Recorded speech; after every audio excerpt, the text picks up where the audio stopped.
and you'll be able to check off the box. I speak English. I read and write English. I've got this degree and that degree. And my wife says she's supportive. My family says they're supportive. And I go on. And then 15, 18, 20 months from now, you're going to go to Reddit and say, QLA doesn't work. But all I ask you to add is an asterisk that says, because I'm a big vagina cunt. That's all I ask you to do. Of course, you won't do that, will you? All you have to do is follow the steps. Your first meeting with your potential chairman should not take more than 12 to 15, 16 minutes. That's it. You're not there to swap spit and bodily fluids. And you look the part.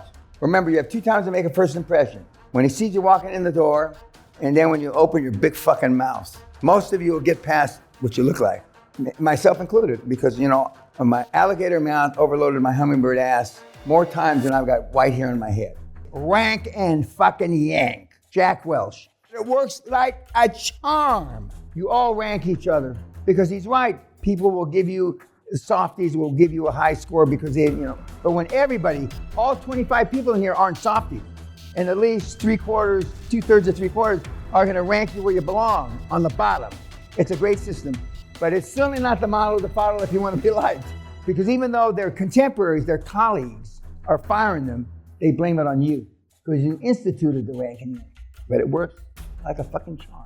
But hardly anybody does it because you have no balls. You're in there to make money. Now, see, I was taught coming out of school after the Vietnam War that you had a fiduciary duty to the shareholders to make as much fucking money as you could.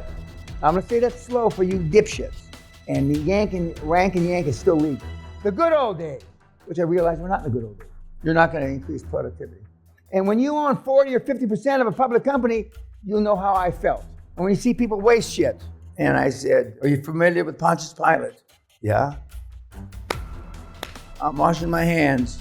Adios, motherfucker. Shit happens. But all these guys that are on LinkedIn have 2 things in common. They're fucking broke, and they can't live after retirement without the company credit card and the company benefits. They had a $1 million a year salary, and they had about $1 million a year in perks. And now their pension's $415,000 a year. You do the math. They don't tell you that.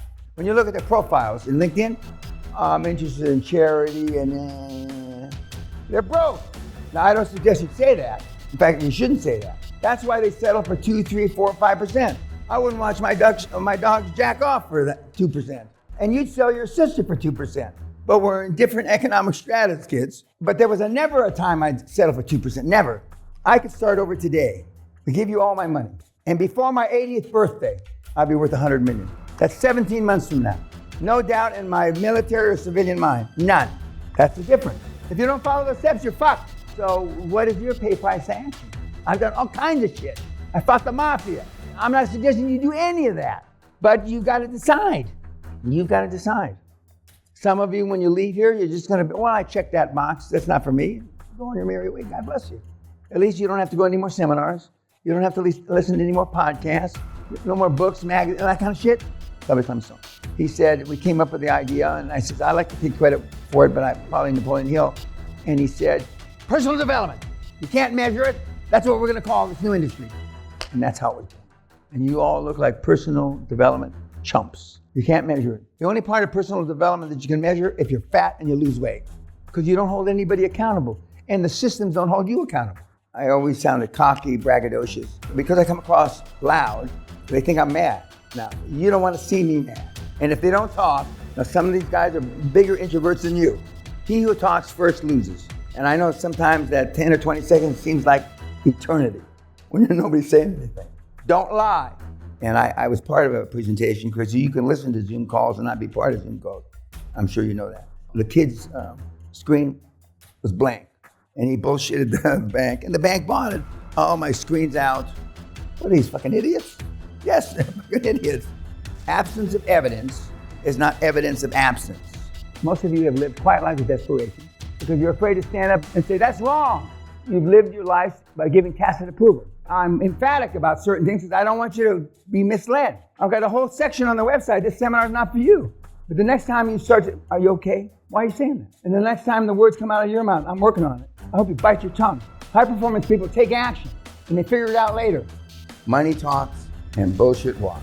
Some of you have more baggage than you. That's the baggage you have. So how do you get rid of that bag? It's great fucking difficult. You know, if I can just click one more of you to the dark side. I'm considered the Darth Vader of financial information. If I can't get you to do it, there is no hope. Because I bring them back from the dead. I bring them back even if they got fucking rigor mortis. Because I don't give up on you unless you give up on yourself. You may have to go through 10 chairmen, potential chairmen, before you find one. And you'll get to be a better salesman, a better salesman, a better salesman, so you can convey your message. Guys, we got to get serious. Don't worry about your fucking, even the chairman's the most important person in your life, other than when you dropped out of between your fat mama's legs.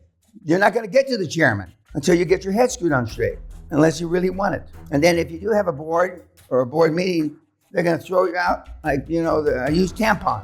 Most of you are married for the wrong reason.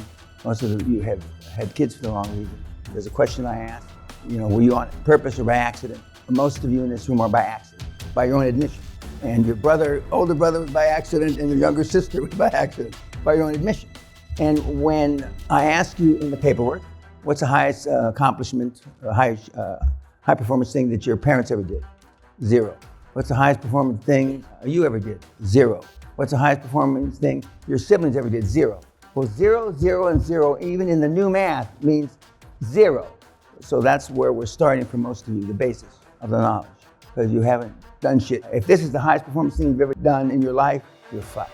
What did you do today to scare yourself? If you don't answer that fucking question every day, you're gonna fail. You'd rather be dead than poor. And I had a nightmare about selling cookies during Christmas. God damn, I gotta, fuck. It's a dream. It's a dream, you know? Can you imagine a grown man with a kid and a wife and to be able to buy some little shit for Christmas? You gotta sell Christmas cookies at the mall? That's beyond my imagination. I mean, that is hell. Sister Luz is a rock star, talks to the Pope, and she's my mentee. Now, I knew the bitch had talent when I first met her 20 years ago. And there she is, 25 years ago with the Pope, and there she was last year with the Pope. She's told the Pope 1,000 times, Dan Peña's on a rocket ship to heaven. Dan Peña's on a rocket ship to heaven. Dan Peña's on a rocket ship to heaven. And I say, sister, you gotta add Dan Peña's on a motherfucking rocket ship to heaven. I'm gonna be a saint before and sooner than Saint Teresa was a saint. And I believe with all my heart, I'm on a motherfucking rocket ship to heaven. And most of my money is going to the church. And every day, this mass is given for me. Every fucking day, high requiem. Every fucking day. Because I'm on a rocket ship to fucking heaven. That's why. And I believe it with all my heart. And if you don't believe like this about you being successful, you're gonna fucking fail. I thrive on stress. I thrive on confrontation. When a deal goes smoothly, I don't like it.